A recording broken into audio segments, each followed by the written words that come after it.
Masahe ka na ba ng yate? Bali first time ko lang din makakasakay ng yate ngayon. Birthday kasi ng tita ko kaya in-invite niya kami dito sa may yacht club. Kaya tara, samahan niyo kami. Minsan lang to kaya sulitin na natin.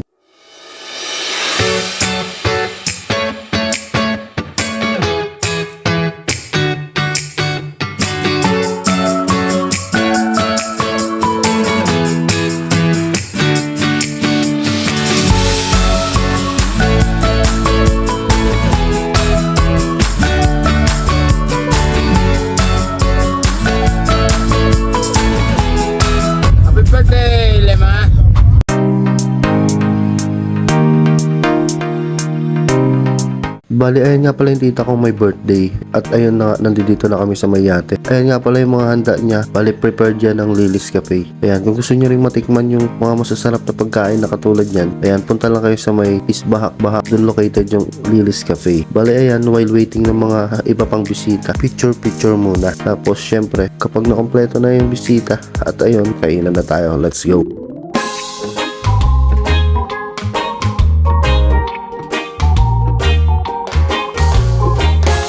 Bali ayun, nagsidatingan na nga yung mga nagagandahan at nagagwapo ang mga bisita ni ante. Kaya nagsikainan na kami. Ayan, syempre, talagang napakasarap ng mga pagkain. Sold na sold, goods to goods.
Bali ayun, nagdibot-dibot lang kami dito sa may SBMA papuntang Morong hanggang sa Grande Island.